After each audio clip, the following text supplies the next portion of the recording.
안녕하세요. JD 부장구사의 소장 조던입니다. 오늘은 떨어지던 미국 증시 되살린 트럼프라는 주제로 말씀드리도록 하겠습니다. 2025년 1월 24일 금요일 시황입니다. 2025년 1월 JD 부장구서 41개 공지를 합니다. 주식 강의를 있고요.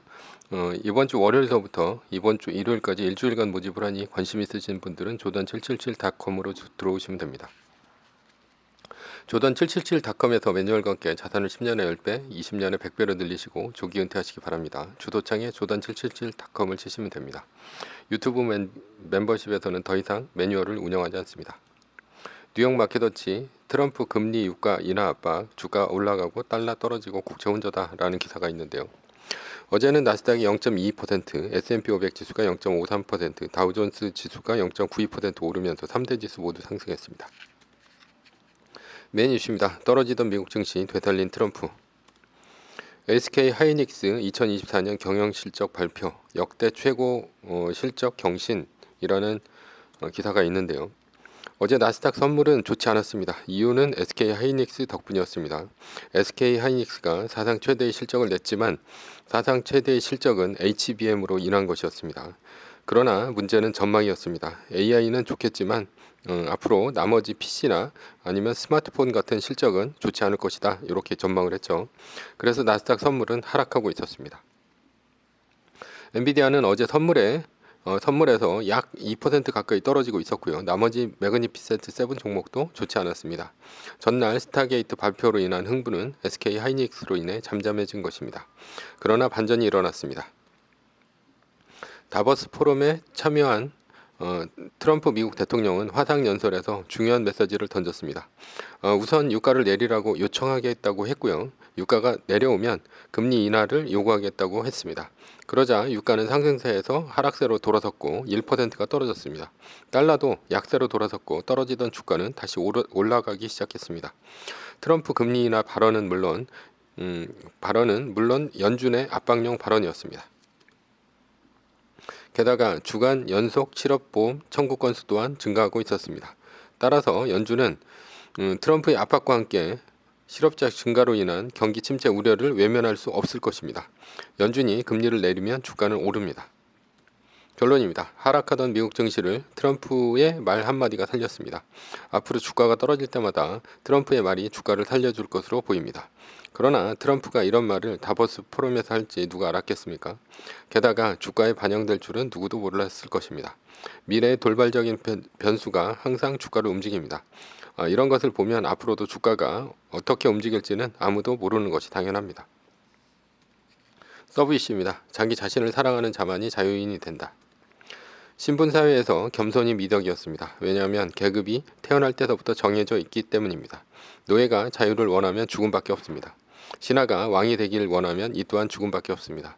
왕이 되기를 원하는 것은 바로 혁명을 한다는 것이기 때문에 죽음을 각오해야 하는 것입니다. 그래서 신분사회에서 최고의 덕목은 바로 겸손입니다. 겸손이란 자신의 처지에 만족하고 살라는 뜻이죠.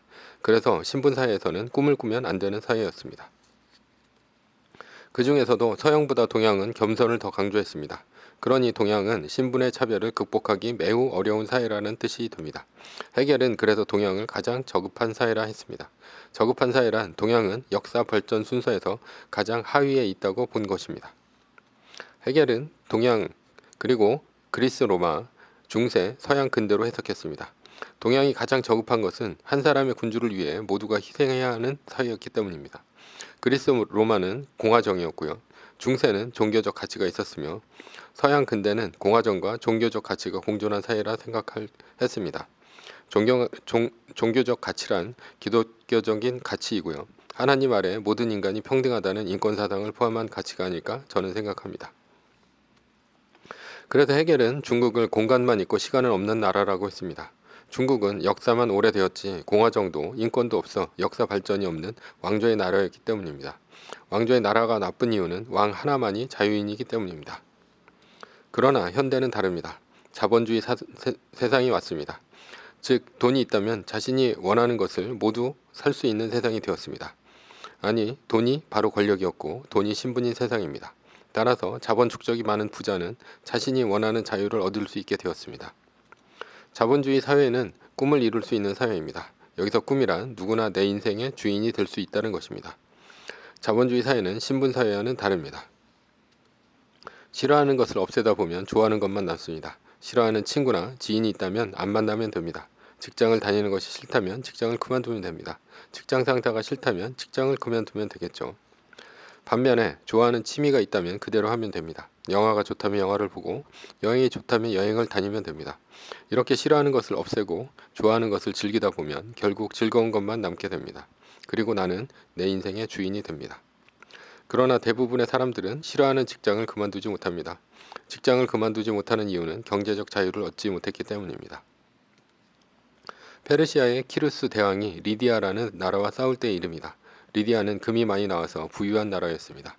풍부한 자금력 때문에 리디아의 군대도 막강했습니다. 그러나 당시 페르시아 군대는 매우 허약했습니다. 그러나 이 상황을 뒤집어야 전투에서 이긴다고 생각한 키루스 대왕은 페르시아 군사들에게 이렇게 말했습니다. 승자는 좋은 것을 차지하고 고귀한 말을 듣게 되며 자유인이 되고 지배할 것이다. 그러나 패자는 그 반대의 결과를 얻게 될 것이다. 따라서 자기 자신을 사랑한다면 나와 같이 싸우자. 전투에서 승리해야 하는 이유는 무엇일까요? 적에게 죽임을 당하는 것을 피하기 위함도 아니고요. 전리품을 얻기 위해서도 아닙니다. 자기 자신을 사랑하기 위해서입니다. 승자가 되어야 모든 것을 얻고 고귀한 말을 듣게 되는 자유인이 되고 지배자가 됩니다. 그것이 바로 자기 자신을 사랑하는 것입니다. 반대로 패자는 모든 것을 잃고 욕설을 듣고 노예가 되는 것입니다. 즉 승자가 되는 것만이 자신을 사랑하는 것이 맞습니다.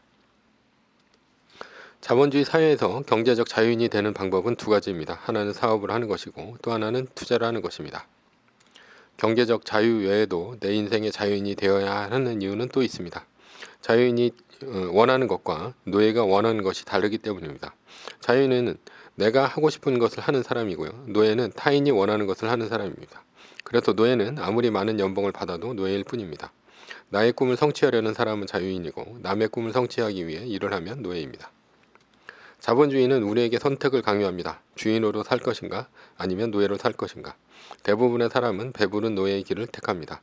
그러나 노예는 자신을 사랑하는 사람이 아닙니다. 결론입니다. 용기 있는 자만이 미인을 얻고 자기 자신을 사랑하는 자만이 자유인이 됩니다. 매뉴얼입니다. 세계 1등 주식은 전고점 대비 2.5% 떨어질 때마다 10%씩 팔면서 숏을 치며 리밸런싱을 하다가 나스닥 마이너스 3%가 뜨면 숏을 치며 말뚝을 닥습니다. 그러다 반등이 시작되면 V자 반등 리밸런싱을 하면 됩니다.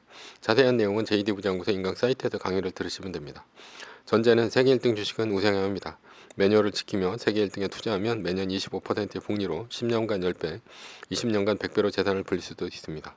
위의 상황은 매뉴얼일 뿐입니다. 따를 사람은 따르고 참고할 사람은 참고하시면 됩니다. 주식을 사고 파는 것에 대한 모든 책임과 이득은 본인에게 있습니다. 매뉴얼을 지키려면 머리를 쓰지 말고 머리를 쓰려면 매뉴얼을 지키지 맙시다.